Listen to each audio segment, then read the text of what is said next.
I'm going to start the obvious question, which is what I started my report with, which is where has that kind of performance been? It's obviously performance way ahead of anything we've seen in recent weeks, even the Sedgley Park game. I mean, we have a habit of doing stuff like that, don't we? You know, my first season, I think we were like second at Christmas and then lost 3 or 4 on the bounce, and then had Coventry come and put 60 on them and they were unbeaten. And they, done it against Rosslyn Park 2 years ago.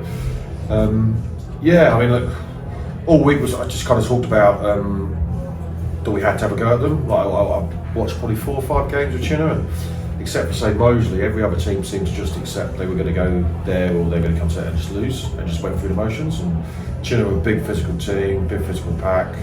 Well organised, well coached, big set piece team, and they just steamroll you. And I just kind of said, look, if we allow that, it's going to be a real frustrating day. So we changed a few things on how we're going to play against them, a little bit of a gamble on a few things. I just said, look, I want us to have a go at them. I mean, actually, I thought first half we probably kicked too much ball away. I think we should have kept the ball more, and I think we could have then got in maybe with another score or 2 up. But second half was all about defence. Manfully, defensively. We spoke about half time. I felt defensively, first half we were poor, we were passive. Second half I challenged us to be physical and aggressive, and I think we were with that in abundance, and I did say that would win us the game defensively. The attack would kind of sort out itself, but we scored the 1 try and had a penalty, but otherwise we didn't really do much else attack wise. But defensively I thought we were phenomenal. And I said, yes, I was talking to a friend and said, how do you reckon you go? I think unfortunately I've got a good feeling. I think we're going to win or we're going to lose by 50. But when I got here I was pretty confident. Obviously they scored in the first play or first couple of minutes. I was like, oh God. But after that I think we were very dominant and deserved the victory against a good team.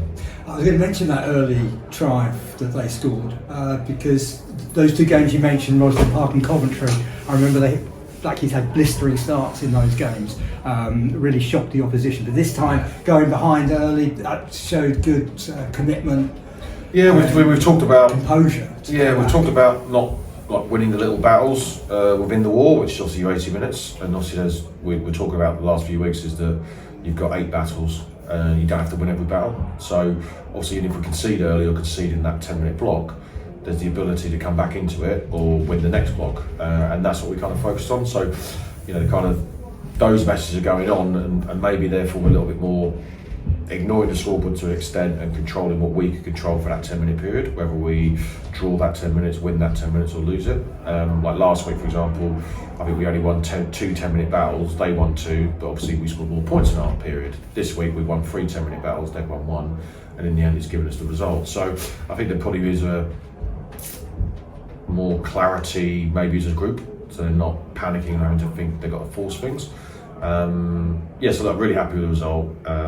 Last 2 weeks been really good. It'd be nice to back it up next week, another home game. That'd be a big test because emotionally, last week was easy because you had Cinderford, which is relegation battle game.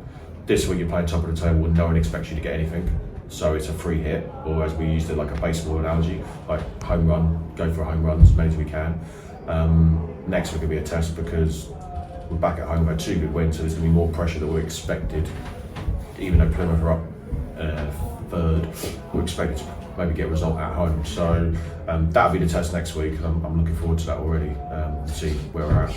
I was going to mention, because before today, with our 8 games left, 7 of them are against teams in the top half of the table, obviously starting with Chinnor, who are leading the way. But looking at that performance today, nobody should hold any fear.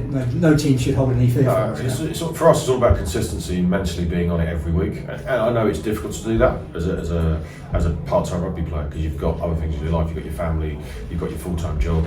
But we need to be on it on a Tuesday, Thursday, Saturday. That's why they're part-time, kind of semi-professional players. They get paid to be here and do that. And I think we just need to have that understanding more often. Obviously, keeping the similar teams we did the week before helps, not having many changes and injuries, so that's nice. That's always, you look at Rams, you look at Chinnor, they're not a huge amount of change each week from the team that's going out, and we've had a lot of chopping and changing due to injuries and unavailability, so that doesn't help build kind of the cohesion. So hopefully now we've had 2 back-to-backs with limited changes. Hopefully next week there might be a couple of boys coming to attention, but I would say hopefully 90% of the team will be the same. So then you can build on it. Then we have a week off. We can all regroup, refresh, and then come in again. But yeah, I'd be hoping that, you know, you've got Plymouth at home still. You've got Sedgley at home, Taunton at home, and Moseley at home. We've got to be back in that we can win all 4 of those. And then away from home, you've got 2 local derbies, which are always close and always look forward to, Richmond and Park. And they can go either way. You know, we've had success in those games, but you know they can go either way because they're local derbies. But there shouldn't be anyone there we're fearing or worried about. But National One's a great league and it's so competitive. Except for saying the top 2, I know we've beaten them today, but the top 2, then everyone else pretty much beats everyone else. So it was nice that we could get a big result today. Yeah. And final question: great performances all over the field today, I thought. But so you've got a job now to single out player of the match. Difficult one. It's difficult. I thought Will Davis was outstanding, especially in the loose. I mean, you know, it's tough at scrum time. They've got a great scrum, but as a collective was an 8. But I thought around the park and what he added, I thought was outstanding, especially his carries in the first half, got us on the front foot. I thought Tom Everard's adding loads to us physically. But I thought today actually Noah Sloop on loan from Cambridge, I thought he was outstanding. Like across both sides of the ball, he was on the ball, slowing it down, he was physical, he was carrying hard. Turnovers? Yeah, I thought he was class. He turned over at maul time.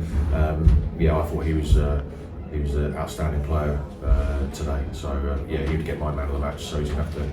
Don't think he can drink Guinness or not. We'll soon find out in 20 minutes. Right. Well, magnificent performance today. Congratulations. Let's hope we keep going. And I'll try. And everyone keeps saying I need to smile in those videos, but it doesn't feel natural. Unless I just smile naturally. Otherwise, I just look like Voldemort, and no one wants to see that, do they? Face for radio. Cool. Cheers.